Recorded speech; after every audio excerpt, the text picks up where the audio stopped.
Numbers chapter 21.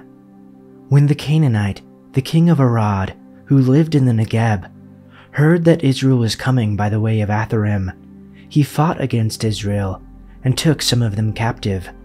And Israel vowed a vow to the Lord and said, "If you will indeed give this people into my hand, then I will devote their cities to destruction." And the Lord heeded the voice of Israel and gave over the Canaanites, and they devoted them and their cities to destruction. So the name of the place was called Hormah. From Mount Hor they set out by the way to the Red Sea, to go around the land of Edom. And the people became impatient on the way. And the people spoke against God and against Moses. "Why have you brought us up out of Egypt to die in the wilderness? For there is no food and no water, and we loathe this worthless food." Then the Lord sent fiery serpents among the people, and they bit the people, so that many people of Israel died. And the people came to Moses and said, "We have sinned, for we have spoken against the Lord and against you. Pray to the Lord, that he may take away the serpents from us." So Moses prayed for the people, and the Lord said to Moses, "Make a fiery serpent and set it on a pole, and everyone who is bitten, when he sees it, shall live." So Moses made a bronze serpent and set it on a pole, and if a serpent bit anyone, he would look at the bronze serpent and live. And the people of Israel set out and camped in Oboth. And there they set out from Oboth and camped at Abarim, in the wilderness that is opposite Moab, toward the sunrise. From there they set out and camped in the valley of Zered.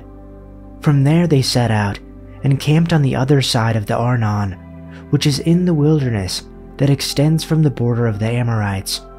For the Arnon is the border of Moab, between Moab and the Amorites. Therefore it is said in the book of the wars of the Lord, Waheb and Suphah, and the valleys of the Arnon, and the slope of the valleys that extends to the seat of Ar, and leans to the border of Moab. And from there they continued to Beer, that is the well which the Lord said to Moses, "Gather the people together, so that I may give them water." Then Israel sang this song, "Spring up, O well, sing about it, about the well that the princes dug, that the nobles of the people sank, the nobles with scepters and staffs." Then they went from the wilderness to Mattanah, from Mattanah to Nahaliel, from Nahaliel to Bamoth, and from Bamoth to the valley in Moab where the top of Pisgah overlooks the wasteland. Israel sent messengers to say to Sihon, king of the Amorites, "Let us pass through your country. We will not turn aside into any field or vineyard, or drink water from any well. We will travel along the king's highway until we have passed through your territory." But Sihon would not let Israel pass through his territory. He mustered his entire army and marched out into the wilderness against Israel. When he reached Jahaz, he fought with Israel. Israel, however, put him to the sword and took over his land from the Arnon to the Jabbok, but only as far as the Ammonites, because their border was fortified.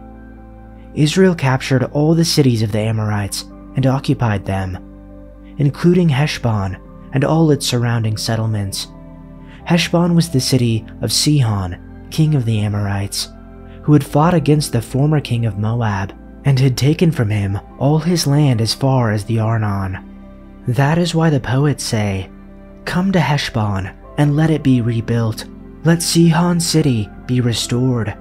Fire went out from Heshbon, a blaze from the city of Sihon. It consumed Ar of Moab, the citizens of Arnon's heights. Woe to you, Moab! You are destroyed, people of Chemosh. He has given up his sons as fugitives, and his daughters as captives, to Sihon, king of the Amorites. But we have overthrown them. Heshbon's dominion has been destroyed all the way to Dibon.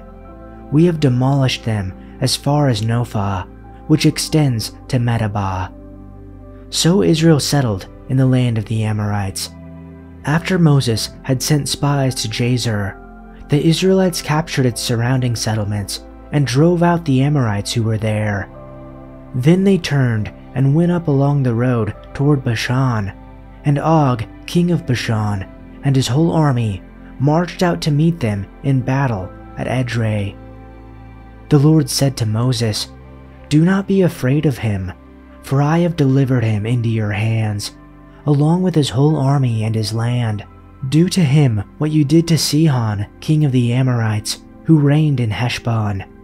So they struck him down, together with his sons and his whole army, leaving them no survivors, and they took possession of his land. Chapter 22. Then the sons of Israel journeyed on, and camped in the plains of Moab, beyond the Jordan, opposite Jericho. Now Balak, the son of Zippor, saw all that Israel had done to the Amorites. So Moab was in great fear because of the people, for they were numerous, and Moab was in dread of the sons of Israel. Moab said to the elders of Midian, "Now this horde will eat up all that is around us, as the ox eats up the grass of the field." And Balak, the son of Zippor, was king of Moab at that time. So he sent messengers to Balaam, the son of Beor, at Pethor, which is near the Euphrates River, in the land of the sons of his people, to call for him, saying, "Behold, a people came out of Egypt. Behold, they have covered the surface of the land, and they are living opposite me. Now therefore, please come, curse this people for me, since they are too mighty for me. Perhaps I will be able to defeat them and drive them out of the land. For I know that he who you bless is blessed, and he whom you curse is cursed." So the elders of Moab and the elders of Midian left with the fees for divination in their hands, and they came to Balaam and repeated Balak's words to him. And he said to them, "Spend the night here, and I will bring word back to you, just as the Lord may speak to me." And the leaders of Moab stayed with Balaam. Then God came to Balaam and said, "Who are these men with you?" Balaam said to God, "Balak, the son of Zippor, king of Moab, sent word to me. Behold, there is a people who came out of Egypt, and they cover the surface of the land. Now come, curse them for me. Perhaps I will be able to fight against them and drive them out." But God said to Balaam, "Do not go with them. You shall not curse the people, for they are blessed." So Balaam got up in the morning and said to Balak's representatives, "Go back to your land, for the Lord has refused to let me go with you." And the representatives from Moab got up and went to Balak and said, "Balaam refused to come with us." Then Balak sent representatives once again, more numerous and more distinguished than the previous. They came to Balaam and said to him, "This is what Balak, the son of Zippor, says, I beg you, let nothing keep you from coming to me, for I will indeed honor you richly, and I will do whatever you tell me. Please come then, curse this people for me."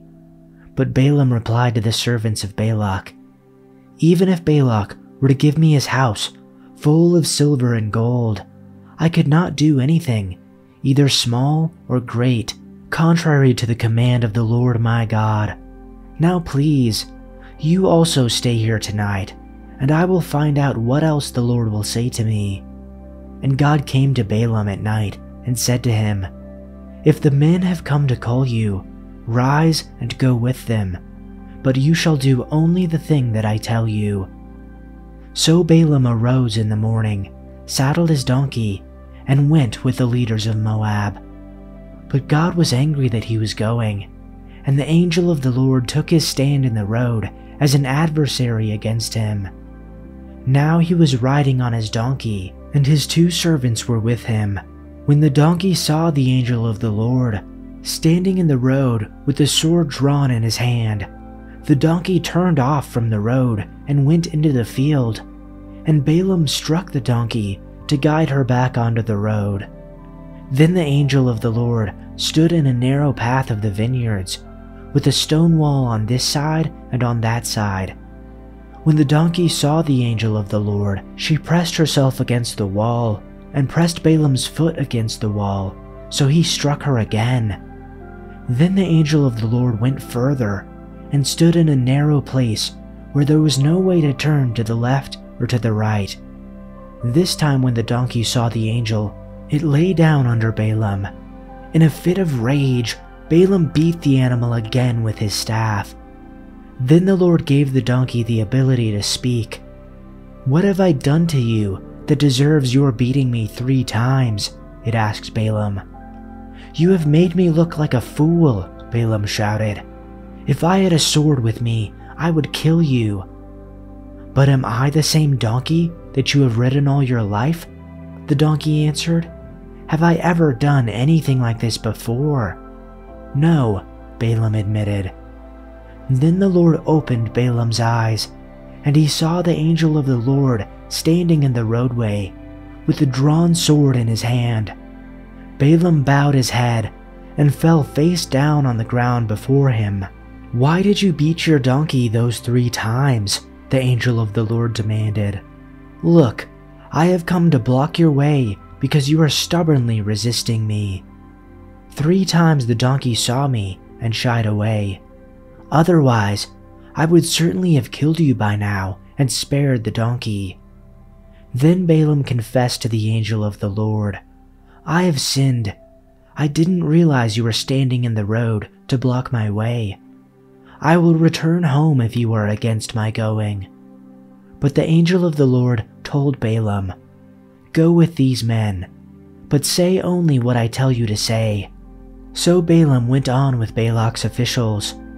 When King Balak heard that Balaam was on the way, he went out to meet him at the Moabite town on the Arnon River, at the farthest border of his land. "Didn't I send you an urgent invitation? Why didn't you come right away?"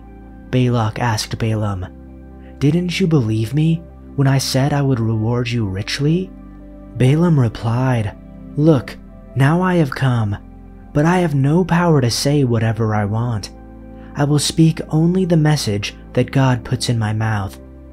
Then Balaam accompanied Balak to Kiriath Huzoth, where the king sacrificed cattle and sheep. He sent portions of the meat to Balaam and the officials who were with him. The next morning, Balak took Balaam up to Bamoth Baal. From there he could see some of the people of Israel spread out below him.